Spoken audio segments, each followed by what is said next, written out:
Bom, pessoal, vamos dar início à nossa live de hoje, que é o AB Campus, mas nós vamos ter o prazer de receber o Dr. Bruno Gaspar. Ele já está aqui entrando aqui na sala. E Bruno, opa, estava aqui falando justamente aí de você. Tudo bem, meu amigo? Boa noite, tudo jóia. Então, pessoal, como eu estava aqui falando, é um prazer estar aqui com vocês em mais uma live promovida aqui pela OAB Campus, pela nossa 12ª subseção. Para aqueles que não me conhecem, meu nome é Matheus Alves, eu sou presidente da comissão OAB Vai Escola, nesse triênio 2019-2021, representando a nossa 12ª subseção, o presidente Cristiano Miller, nessa live de hoje.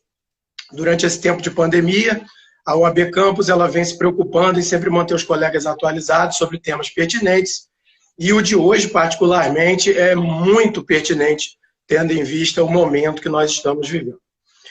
E, além disso, para mim, pessoalmente, conforme até estive falando mais cedo com o nosso palestrante, é um prazer muito grande de estar podendo hoje receber aqui o Dr. Bruno Gaspar de Oliveira. O Bruno, ele é promotor de justiça, professor de Direito Eleitoral da EMERJ, do IBMEC, e um amigo pessoal. Alguns que conhecem mais ou menos aqui a minha trajetória, que eu pude conversar, sabem, mas para quem não sabe, foi este cidadão aí o responsável por me fazer ingressar na faculdade de Direito há anos atrás. Foi a minha primeira grande inspiração para resolver seguir essa carreira. E como o mundo dá voltas, hoje estamos aqui, né?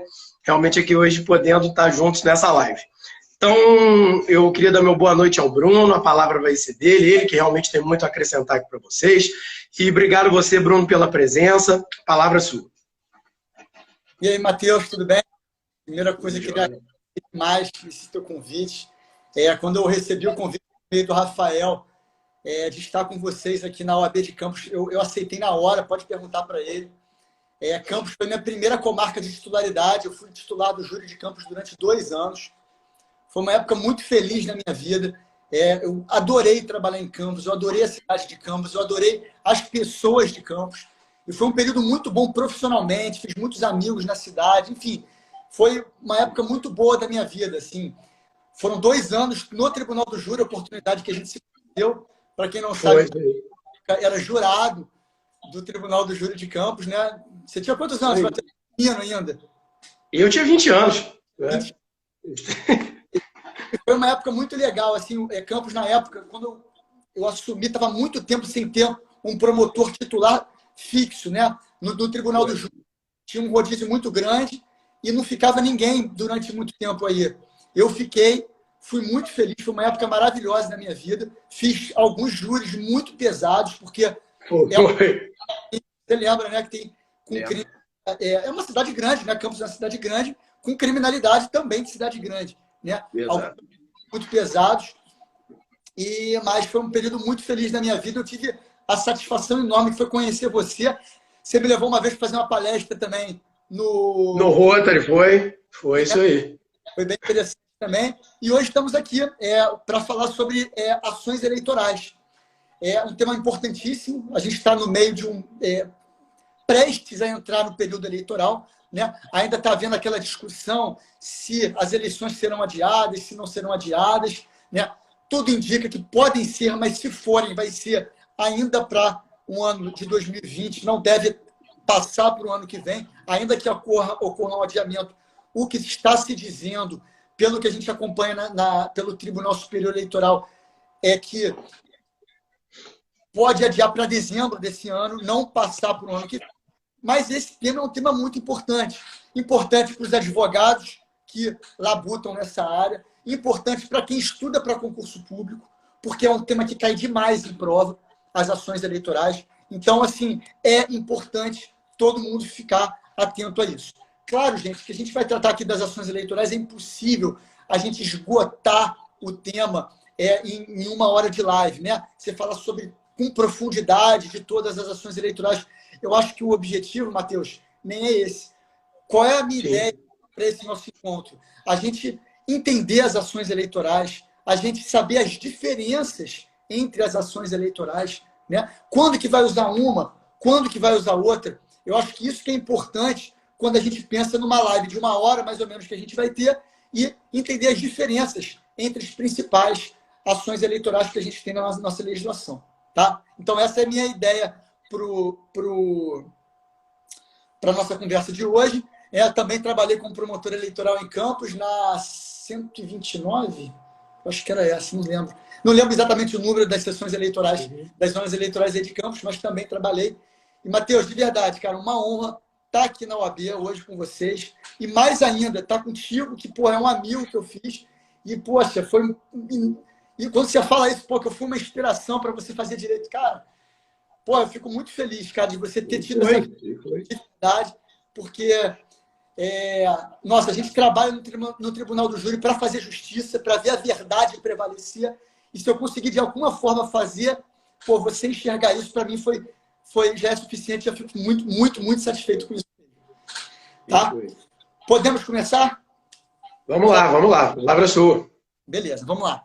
Então, Matheus, assim, eu separei algumas ações eleitorais para a gente conversar hoje sobre elas, né? Quando a gente pensa nesse tema, ações eleitorais, a gente tem que pensar logo numa primeira divisão, né? A gente tem que dividir ações eleitorais em ações de arguição de inelegibilidade e ações de combate a ilícitos eleitorais. Essa é a primeira, cara, é a primeira divisão que a gente pensa, porque algumas ações eleitorais têm por objetivo combater ilícitos.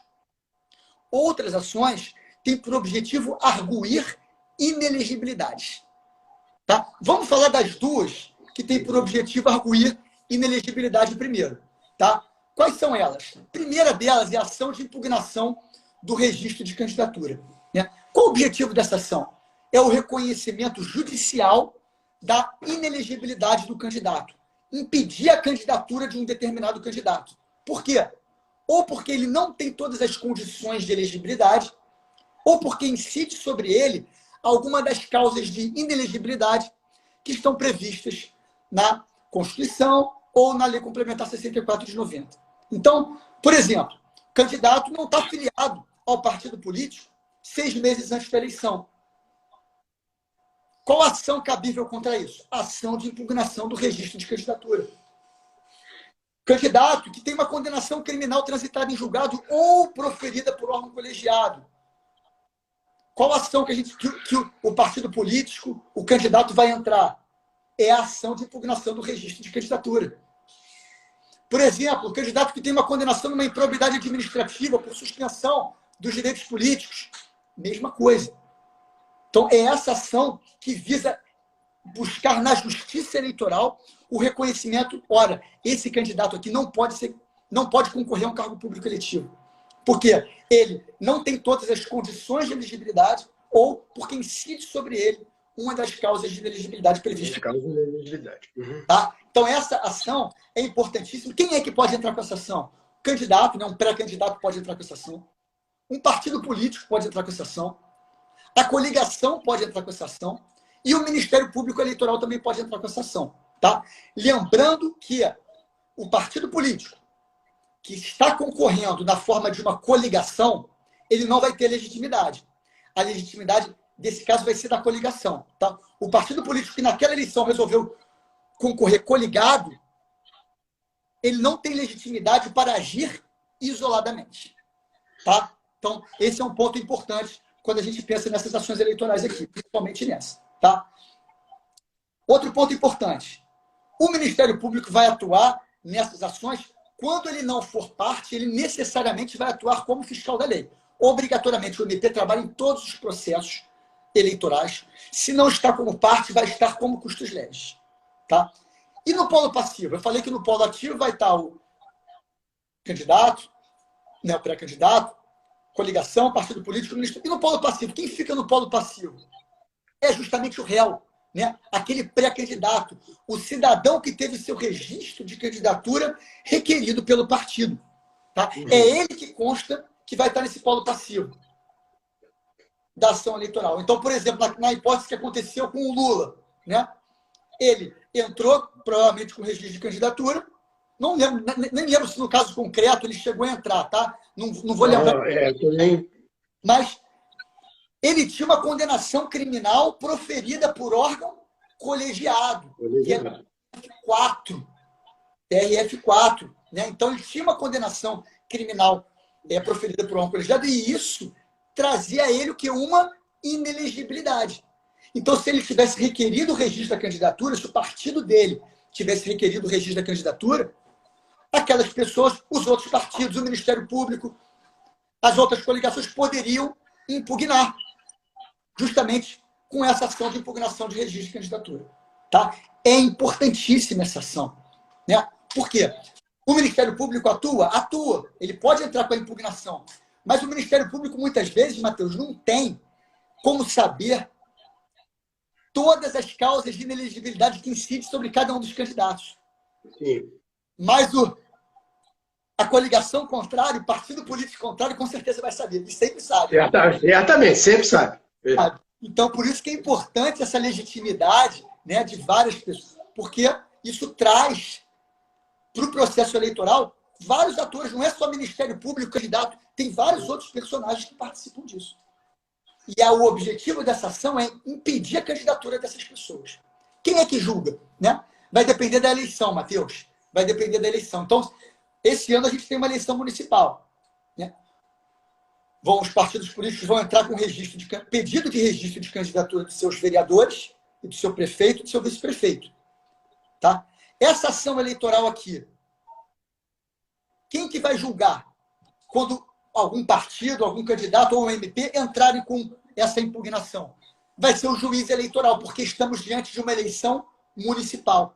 Nas eleições municipais, quem vai julgar é o juiz eleitoral. Se fosse deputado federal, deputado estadual, senador, quem vai julgar seria o TRE. E numa eleição presidencial, quem julgaria seria o Tribunal Superior Eleitoral. Tá? Então, depende de que tipo de candidato que a gente vai estar tratando para a gente ver qual é o órgão julgador dessa ação de impugnação do registro de candidatura. E qual é o prazo? Normalmente funciona assim, Matheus. Olha, publicou o edital com o nome daqueles candidatos que vão concorrer, começa dali a correr um prazo de 5 dias para apresentar essa impugnação. Então, publicou o edital com o nome de todos aqueles candidatos cujos registros foram requeridos, a partir dali, 5 dias para partidos políticos, coligações de Ministério Público e candidatos entrarem com a impugnação ao registro da candidatura. E o rito vai ser todo o rito previsto na Lei Complementar 64 de 90, a partir do artigo 3º até o artigo 15. Tá? Então, em linhas gerais, essa é a ação de impugnação do registro de candidatura, que é a primeira das ações de arguição de inelegibilidade. É a primeira das ações. Só que tem uma outra ação que também serve para arguir a inelegibilidade. Que ação é essa?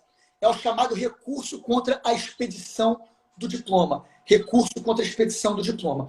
Qual o objetivo dessa ação? É desconstituir o diploma do eleito. Por quê? Porque ele também é inelegível. E a gente vai ver daqui a pouquinho quais são as hipóteses de inelegibilidade que geram essa ação eleitoral. Aí a gente pensa assim, poxa, recurso contra a expedição do diploma é uma ação ou é um recurso? Isso já gerou alguma dúvida, porque ele foi idealizado pelo Código Eleitoral como um recurso. Mas não é um recurso. Na verdade, é uma ação eleitoral. Tá? Por quê? Porque ela visa desconstituir o ato da diplomação. E a diplomação é um ato administrativo. Não é uma decisão proferida num processo entre as partes. Então, esse foi o entendimento para deixar muito claro que recurso contra a expedição do diploma, apesar de ter sido concebido pelo Código Eleitoral como um recurso, toda a doutrina, sem exceção, jurisprudência, tratam como uma ação eleitoral. Tá? E qual é a diferença em relação à outra? Se ambas visam arguir inelegibilidade.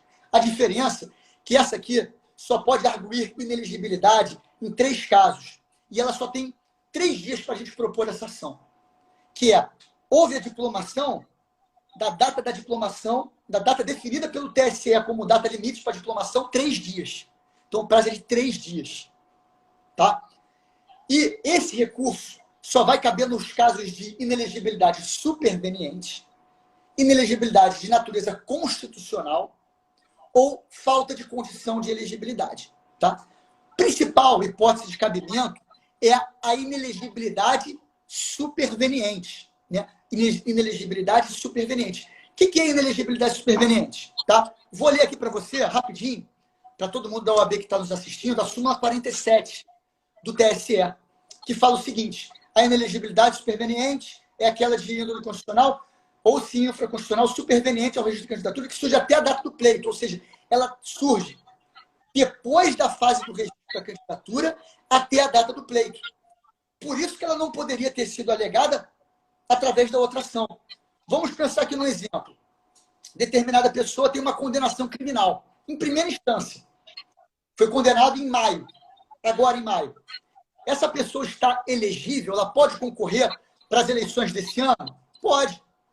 Por que ela pode? Porque ela não tem uma condenação criminal transitada em julgado e nem proferida por órgão colegiado.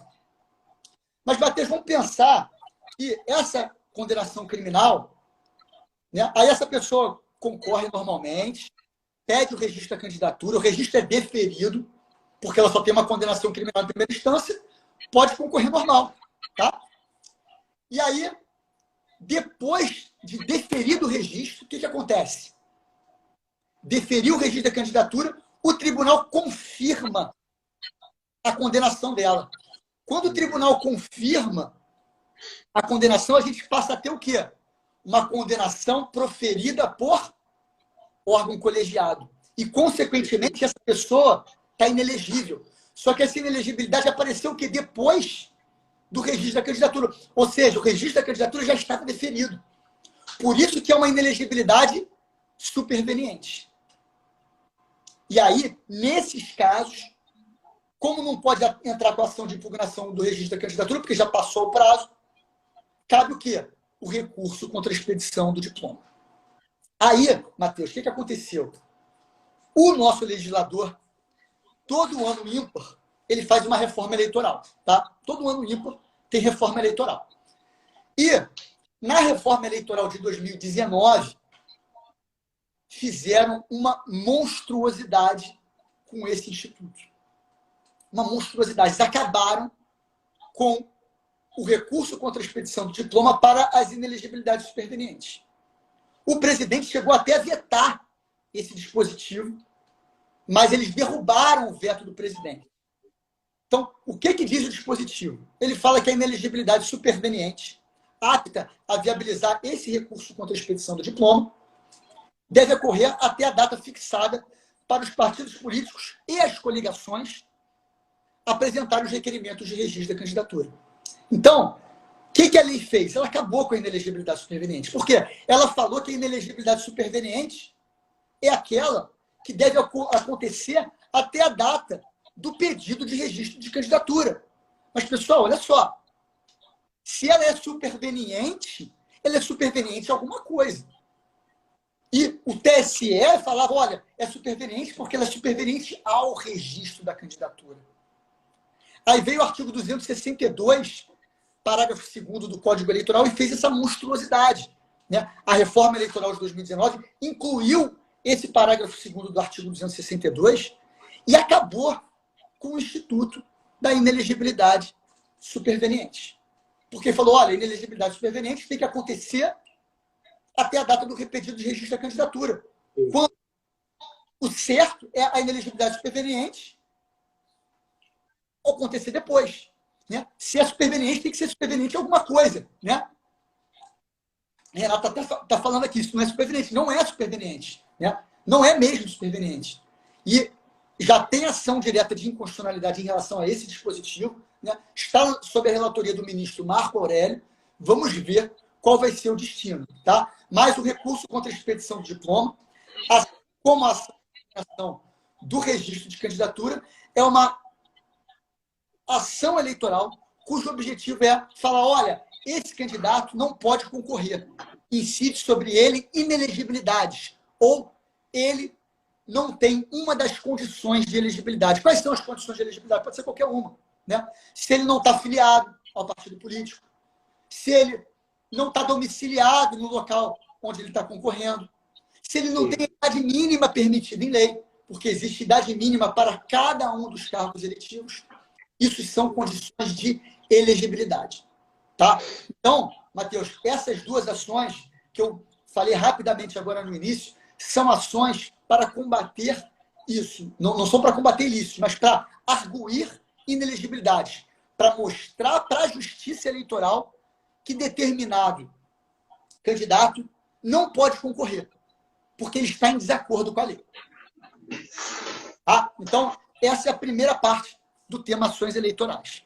E aí, eu queria conversar com você agora sobre as ações de combate a ilícitos eleitorais. São várias, né? E muitos advogados, muitos colegas do MP, colegas da magistratura, às vezes têm dificuldade de quê? De saber quando que eu vou usar uma, quando que eu vou usar outra. Quando que eu vou usar uma ação de investigação judicial eleitoral, quando que eu vou usar uma representação por captação ilícita de sufrágio, uma ação de impugnação de mandato eletivo. É isso que a gente vai tentar fazer agora, nesse momento da nossa live. Tá? Primeira ação eleitoral que eu queria conversar com vocês, tá? Ação de investigação judicial eleitoral. É uma das ações mais famosas, né? Ação de investigação judicial eleitoral, AIJE. Ela é um meio processual adequado para combater o quê? Todas as formas de abuso de poder. Então, abuso de poder político, AIJE. Abuso de poder econômico, AIJE.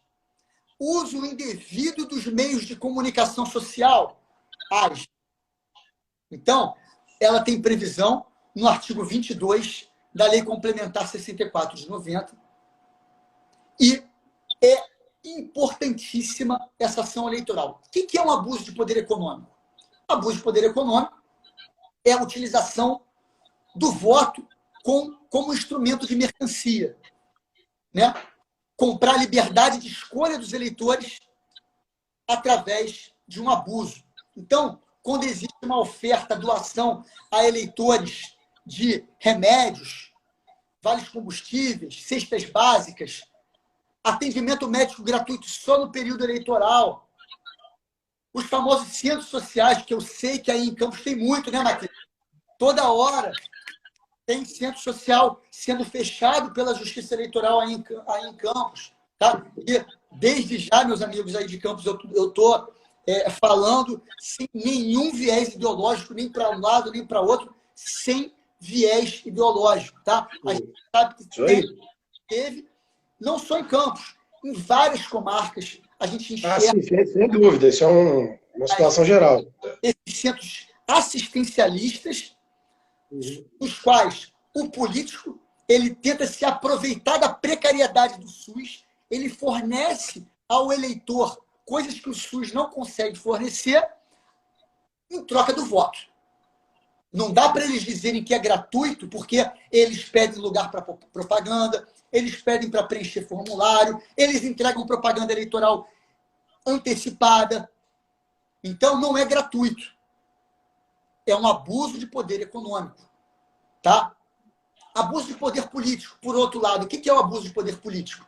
É a utilização da máquina administrativa com o objetivo de favorecer a candidatura.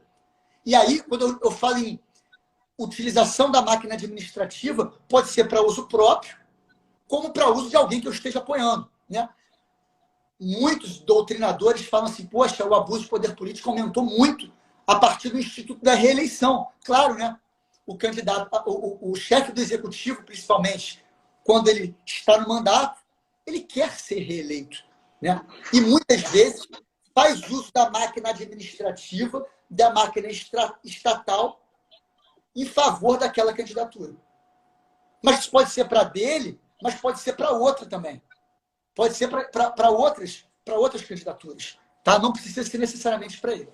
Tá? Então, essas são as principais formas que se combate através da AIJE.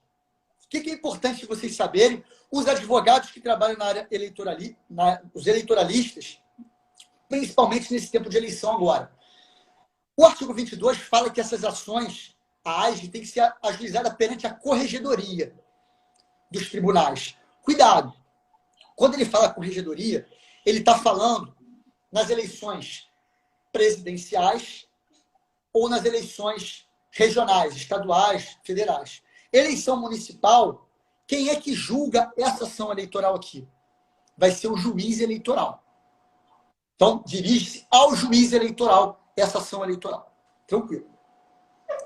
Se for numa eleição para deputado estadual, para deputado federal, aí sim, a ação vai ser ajuizada perante a Corregedoria do Tribunal Regional Eleitoral.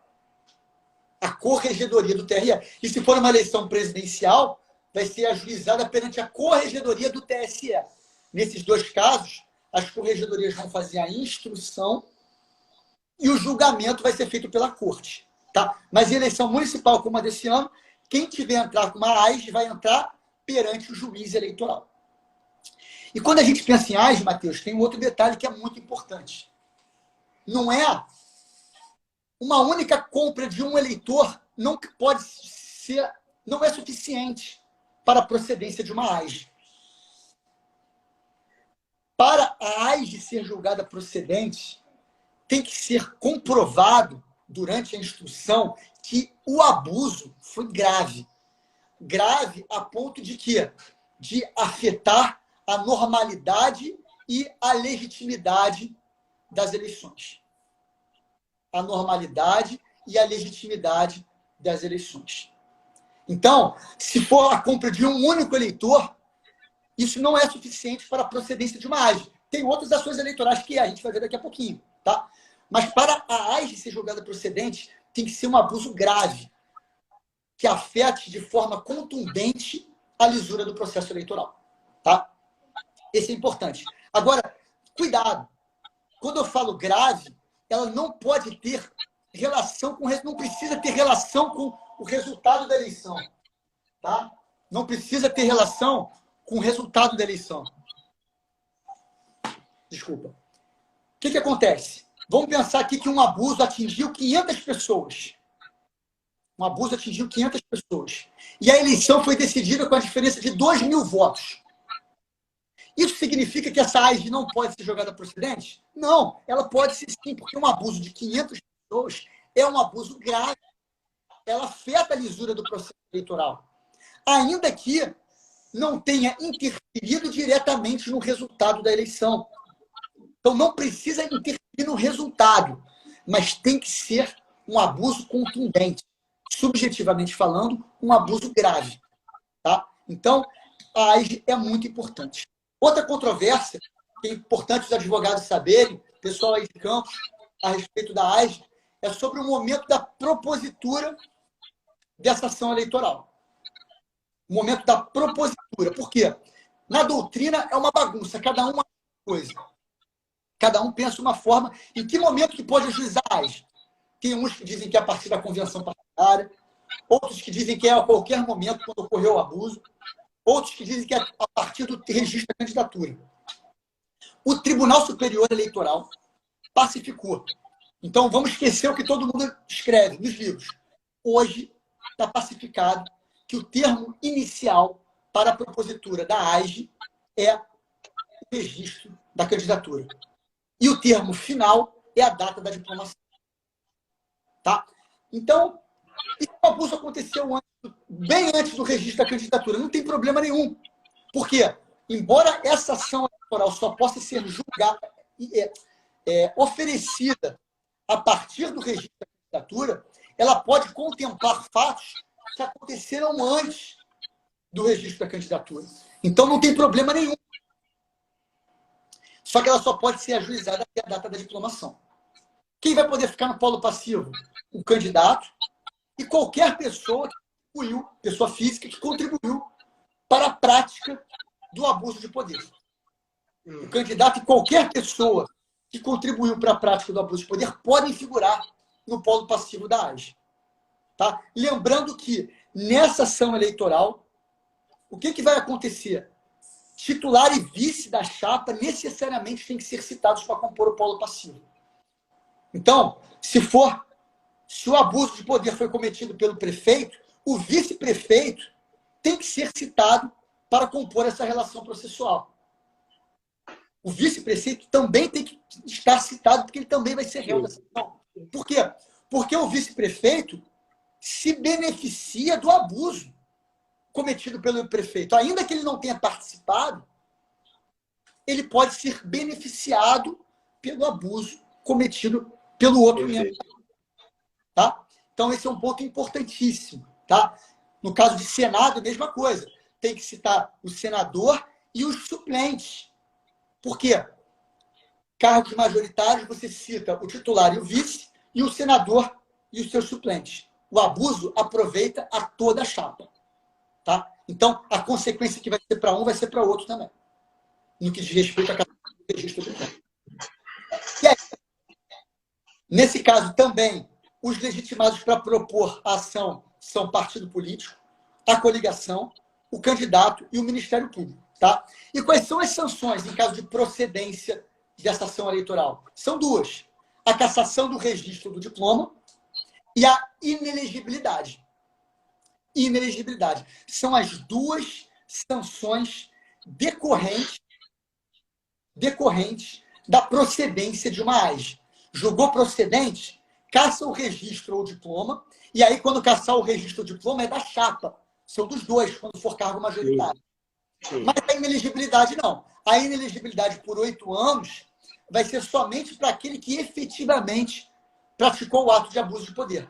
Então, por exemplo, vamos pensar um candidato a prefeito cometeu um abuso de poder econômico, fez um churrasco, distribuiu brindes, distribuiu cesta básica, fez aquele ilícito completo, né? O vice-prefeito não participou desse churrasco, desse evento, não teve nenhuma ingerência nesse ato ilícito. Ambos vão estar no polo passivo dessa ação? Sim, ambos vão estar no polo passivo da ação. A sanção de cassação do registro do diploma vale para ambos? Vale, porque ambos foram beneficiados pelo abuso de poder. Tá? Mas a inelegibilidade deve para os dois? Não. A inelegibilidade é só para quem ativamente praticou o abuso de poder. O vice não praticou. Então, para ele vai ter o cassação do registro do diploma? Vai. Mas inelegibilidade não vai para ele. Então, nem toda a procedência da AGE leva a esse duplo sancionamento. Porque para aplicar a sanção de inelegibilidade, tem que ter prova da responsabilidade subjetiva do causador do ato ilícito. Tá bom? Então, pessoal, em termos gerais, essa é a ação de investigação judicial eleitoral. O objetivo é combater abuso de poder político, abuso de poder econômico, uso indevido dos meios de comunicação social. Tá? Essa é a AGE. Aí, temos algumas outras ações eleitorais cujo objetivo também é combater ilícitos. Uma delas é as chamadas representações por condutas vedadas. O que é uma conduta vedada? Nada mais é, Matheus, do que uma espécie tipificada de abuso de poder político. Tá? Então, por exemplo, se não tem na legislação tipificado o abuso de poder político, no artigo 73 e seguinte, da Lei 9.504 de 97, você pode entrar com uma AGE, porque é um abuso de poder político comum. Mas o legislador, o que ele fez? Algumas formas de abuso de poder político eram tão recorrentes, aconteciam com tanta frequência, tão reiteradas, que ele resolveu tipificar essas hipóteses nos artigos 73 e seguintes da Lei 9.504 de 97. Ele tipificou em ilícitos tipificados mesmo. Tá? E aí, nesses casos, não cabe a ação de investigação judicial eleitoral. Cabe uma outra ação chamada representação por conduta vedada. Qual é o objetivo dessa representação? É que os candidatos concorram em igualdade de condições. Então, por quê? Se existe um abuso de poder político desse tipificado, o que vai acontecer? Desequilíbrio. Vai haver um desequilíbrio. E é isso que a justiça eleitoral quer impedir. Que os candidatos concorram desequilibrados nas eleições. Tá? Então, é importantíssimo. Essa ação, a consequência dela pode ser multa ou pode ser também a cassação do registro do diploma. Tá? Pode ser uma sanção só de multa? Pode. Pode ser uma sanção só de multa. E pode ser também cassação do registro do diploma naqueles casos mais graves, em que existe uma potencialidade de um efetivo equilíbrio das eleições. Tá? Então, bem importante essa ação eleitoral. Tá? Tem várias questões a respeito dela. Uma que é importante é o seguinte: inelegibilidade é uma sanção da representação da conduta vedada? Não é. A única ação eleitoral que tem a inelegibilidade como sanção direta é a AIGE, que a gente acabou de ver. É a única. As outras, como essa representação por conduta vedada aqui, o que acontece? Quando o juiz julga a representação por conduta vedada, ele não vai falar sobre inelegibilidade. Ele vai falar sobre multa e vai falar sobre cassação do registro do diploma. No entanto, Matheus, o que acontece? Esse cara que foi condenado aqui por essa representação por conduta vedada, caso queira concorrer futuramente no pleito e ele tivesse a condenação aqui, ele pode incidir na conduta vedada, na causa de inelegibilidade prevista no artigo 1º, inciso 1º, a linha J da Lei Complementar 790, devido à cassação do registro do diploma. Ou seja, o juiz, quando julga essa representação aqui por conduta vedada, ele não vai falar, declara inelegível o candidato tal. Não, não é sanção dessa representação. Não é.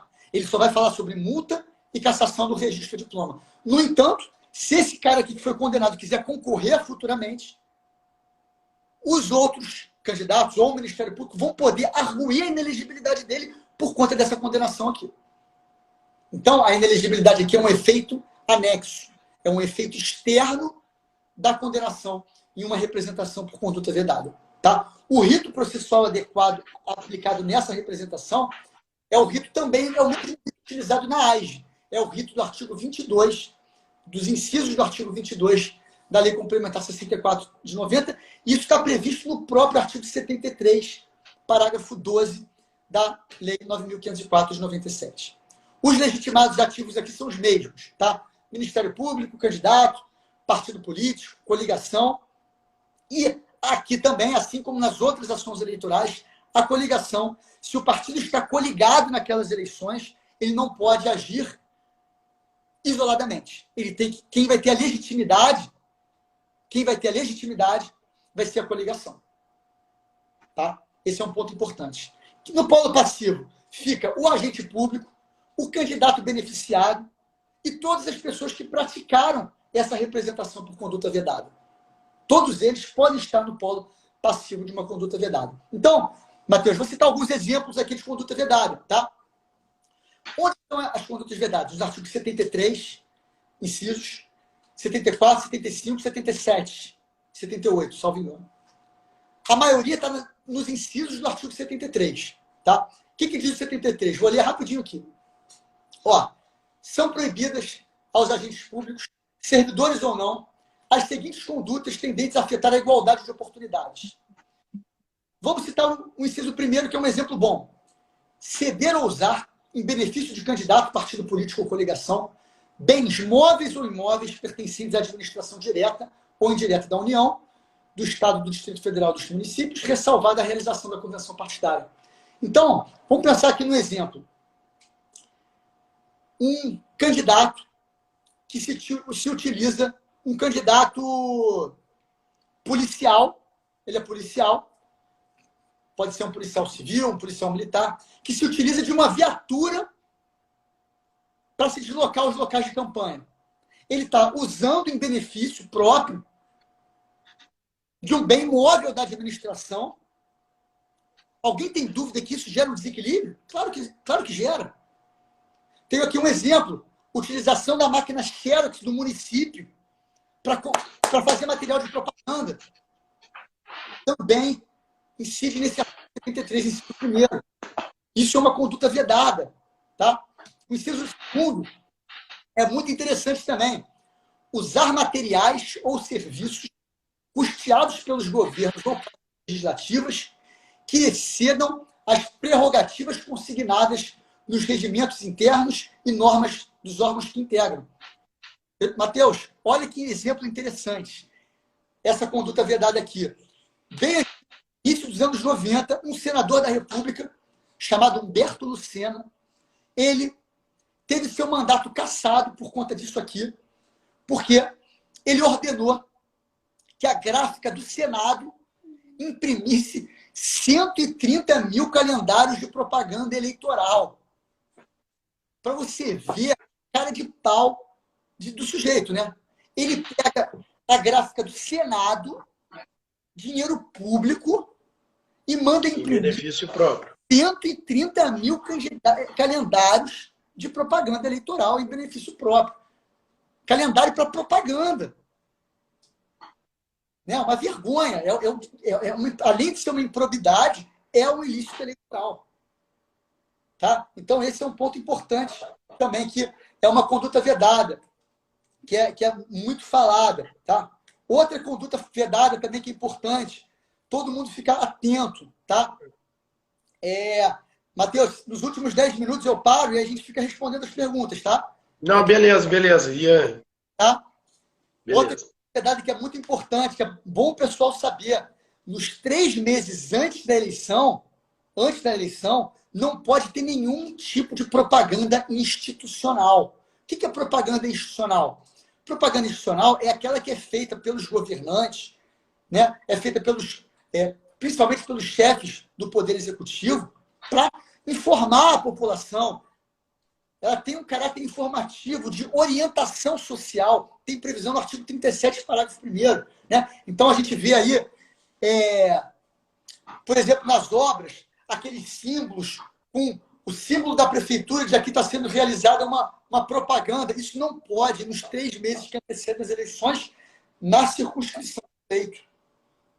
Então, 3 meses antes das eleições, não pode nenhum tipo de publicidade institucional.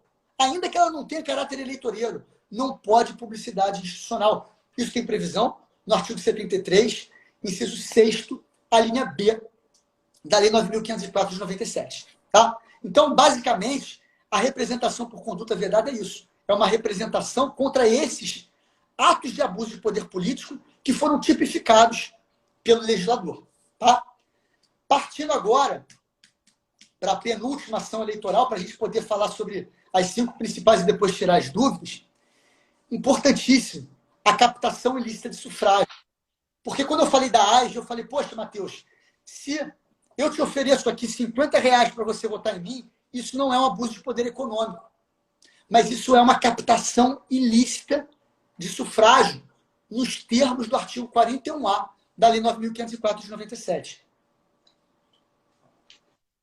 O que diz esse dispositivo? Ele fala o seguinte: constitui captação ilícita o candidato doar, oferecer, prometer ou entregar, com o fim de obter-lhe o voto, bem ou vantagem pessoal de qualquer natureza, inclusive emprego ou função pública, desde o registro da candidatura até o dia da eleição. Tá? Então, isso é o 41A. Essa é a captação ilícita de sufrágio. Então, aqui o bem jurídico não é tutelar a normalidade, a legitimidade, a lisura das eleições. O bem jurídico tutelado aqui é a liberdade do voto do eleitor. Então, ainda que seja um único eleitor que tenha sido corrompido, cabe a ação de captação ilícita de sufrágio. Ah, não tem repercussão no pleito, não interessa. Cabe a captação ilícita de sufrágio. Ah, ofereceram para mim R$50 para votar, ofereceram uma cesta básica só para uma pessoa, captação ilícita de sufrágio.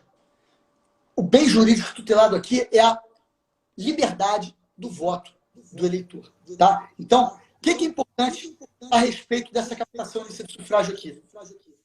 O 41A exige que o fato ocorra entre o pedido de registro da candidatura e a data da eleição. Se for fora desse lapso temporal, não vai ser representação por captação ilícita de sufrágio. Tá? Não pode. Para ser considerado uma captação ilícita de sufrágio, tem que acontecer entre o registro da candidatura e a data da eleição. Esse é um ponto fundamental para a gente entender. E tem que ter a finalidade de obter o voto. Embora seja desnecessário o pedido explícito do voto do eleitor, tem que ter essa finalidade de obter o voto. E tem que ser dirigida a um eleitor no gozo de seus direitos políticos. Tá bom? Então, a doação, a oferta, a promessa tem que ser feita a um eleitor com possibilidade de votar naquela circunscrição. Tá? Então, se, por exemplo, um candidato oferece R$50 para um eleitor, mas esse eleitor ele vota em outra circunscrição, não caracteriza esse ilícito eleitoral. Outra coisa que me perguntam muito, Matheus, uma conduta bastante comum aqui no Brasil, né? Quando um candidato ou um partido político, ela oferece uma vantagem para outro candidato desistir da disputa, não para ele votar em... Isso também não caracteriza a captação ilícita de sufrágio. Tá? Quando um candidato direciona para outro desistir da conduta, isso não caracteriza captação ilícita de sufrágio. O objetivo, para ser captação ilícita do voto, de sufrágio, o objetivo é obter o voto do eleitor. Tem que ser. Mas é obrigatório ter um pedido explícito do voto? Não, não é obrigatório. Tá? Desde que o MP ou os outros consigam comprovar que houve a negociação, a mercancia, não precisa ter o pedido explícito do voto do eleitor. Os legitimados são os mesmos, MP, candidato, Ministério Público, MP, candidato, coligações e partidos políticos. O legitimado passivo, nesse caso aqui, somente o candidato. Só o candidato pode figurar no polo passivo de uma representação por captação ilícita de sufrágio prevista no artigo 41A. E as sanções são multa e captação e cassação do registro ou do diploma. Tá? Essa, em síntese, é a captação ilícita de sufrágio. Só para finalizar, Matheus, para a gente entrar para as perguntas, que eu acho que a gente tem mais 10 minutos, né? Falar rapidamente sobre a ação de impugnação de mandato eletivo, que é uma ação importante, que tem previsão na Constituição Federal. Artigo 14, parágrafo 10, fala: o mandato eletivo poderá ser impugnado ante a Justiça Eleitoral no prazo de 15 dias, contados da diplomação, instruída a ação com provas de abuso de poder econômico, corrupção e fraude. Então, são esses três ilícitos que fundamentam essa ação eleitoral constitucional: abuso de poder econômico, corrupção e fraude. O objetivo dessa ação qual é? É desconstituir o mandato do eleito. O mandato daquela pessoa que obteve, que conseguiu ser eleita justamente através de um abuso de poder econômico, de uma corrupção ou de uma fraude. E qual é o prazo para entrar com essa ação? Aconteceu a diplomação, 15 dias. Então, o prazo é 15 dias contados a partir da data da diplomação dos eleitos. Tá? Muito me perguntam, poxa, a Constituição só falou de abuso de poder econômico. E o abuso de poder político pode fundamentar uma ação de impugnação de mandato eletivo? Segundo o Tribunal Superior Eleitoral, não, em regra não. A não ser que esse abuso de poder político esteja conexo a um abuso de poder econômico. Tá? Então, em linhas gerais, Matheus, é isso, tá? Nesse caso da AIME também é importante dizer que tem que ser um fato grave, que gere repercussão nas eleições para que seja julgada procedente uma ação desse porte de peso constitucional, né? Tem que ser com potencialidade de lesar a lisura do pleito eleitoral. Então, Matheus, assim, dentro do possível, a gente falou de 5 ações eleitorais, né? Sim. Talvez 5 ações eleitorais que são mais que são cobradas em prova, que são mais manuseadas perante a justiça eleitoral, tá? E agora a gente tem mais 8 minutos, salvo engano, e eu estou à disposição para as dúvidas aí, suas ou de qualquer pessoa aí. Estou completamente à disposição.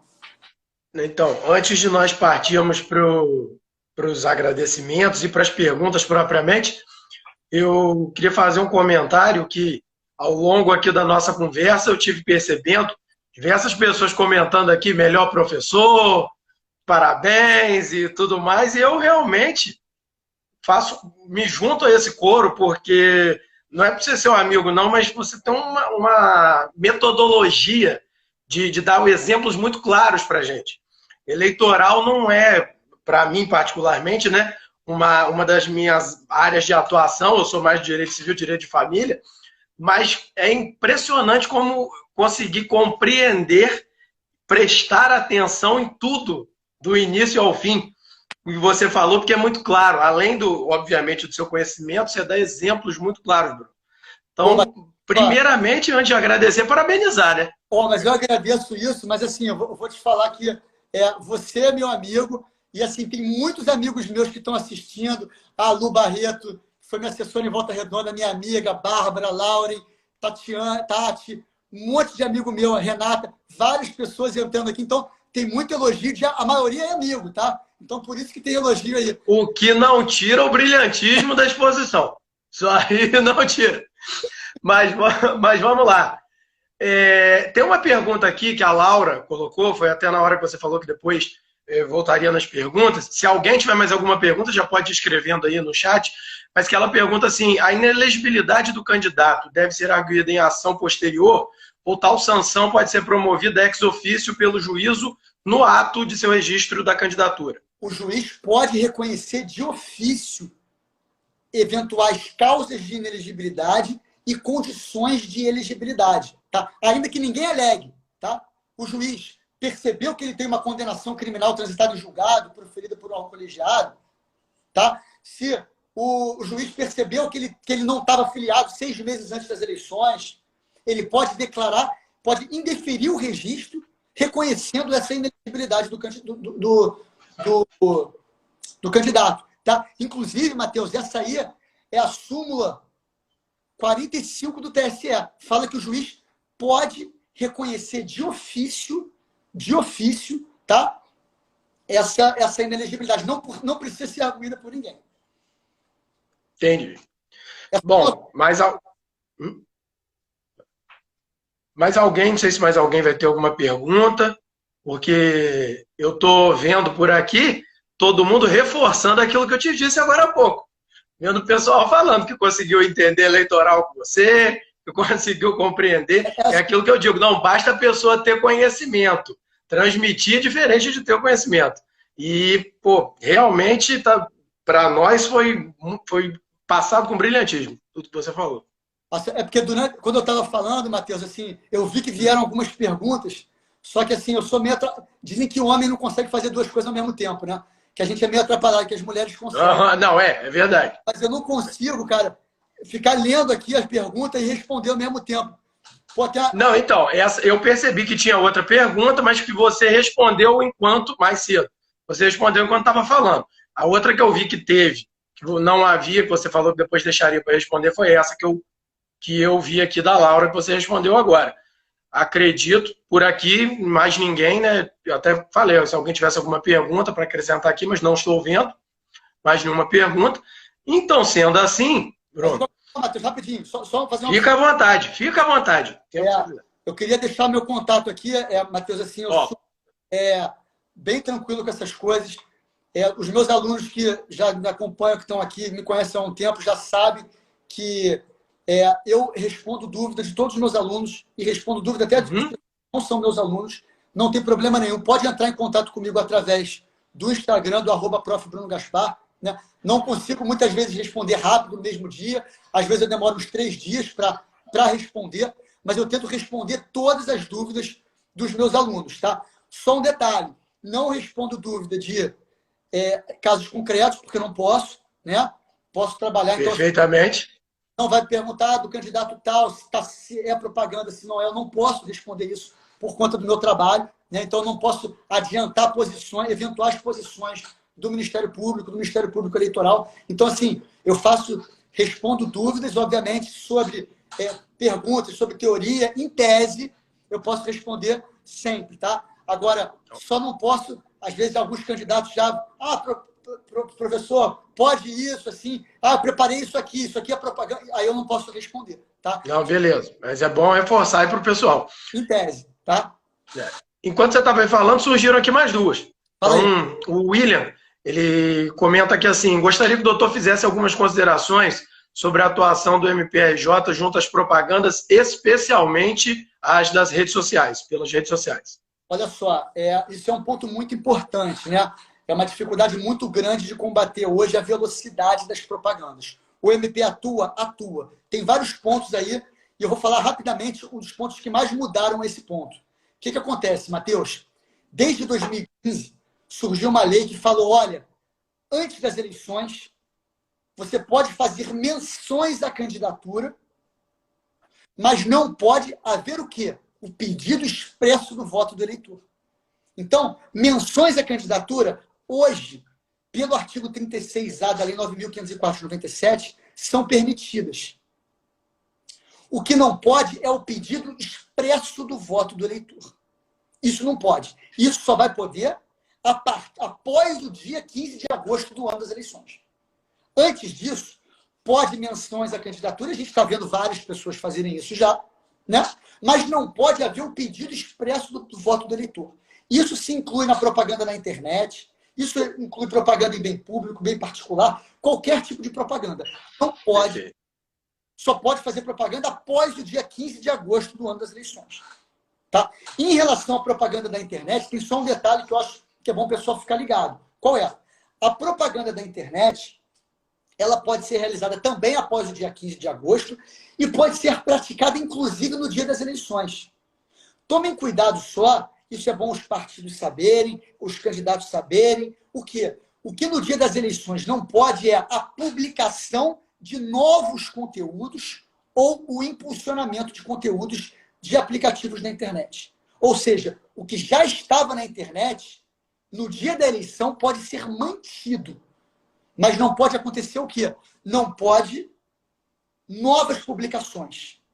Isso é permitido no dia da eleição. Tá? Isso constitui crime eleitoral, caso aconteça. Crime eleitoral previsto no artigo 39, parágrafo 5º, inciso 4º da Lei 9.504 de 97. E esse dispositivo específico ele foi acrescentado pela reforma eleitoral de 2017. Tá? É um crime. Publicação de novos conteúdos de eleição no dia da eleição é considerado crime. Tá? Então, basicamente, o que deu para falar é isso. Tá? De propaganda rapidinho sobre a atuação do MP. Tá? Não, perfeito. Perfeito. Bruno, o Paulo pergunta aqui, qual a infração do derrame de santinho no dia da eleição? 2 infrações, Paulo. Tem uma no aspecto civil eleitoral e uma no penal eleitoral. Tá? Civil eleitoral, propaganda irregular em bem público. Artigo 37, parágrafo 1º da Lei 9.504 de 97.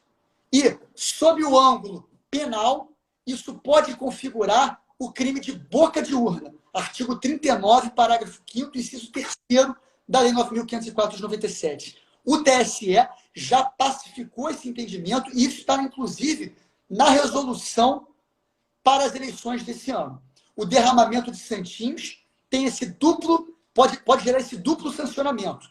Sobre o aspecto civil eleitoral, propaganda em bem público. Propaganda irregular em bem público, artigo 37, parágrafo 1º da Lei 9.504. Sobre o aspecto criminal, crime de boca de urna, 39, parágrafo 5º, inciso 3º da Lei 9.504 de 97 também. Então tem essa dupla punição em caso de derramamento de santinhos no dia das eleições. Perfeitamente. Bom, pessoal, nós estamos já nos aproximando, né, do horário do fim dessa nossa live. Eu queria, antes de agradecer o Bruno, informar que as lives da OAB elas vêm sendo salvas e o conteúdo também vem sendo disponibilizado aqui depois no Instagram, para quem porventura não possa ter assistido no momento. Sempre é mais interessante, né? Tá no momento. Mas, Bruno, muito obrigado em nome do nosso presidente Cristiano, que esteve aqui também acompanhando. Queria te agradecer imensamente e esperamos contar com você em outro momento, outra situação aqui com a gente, tá bom?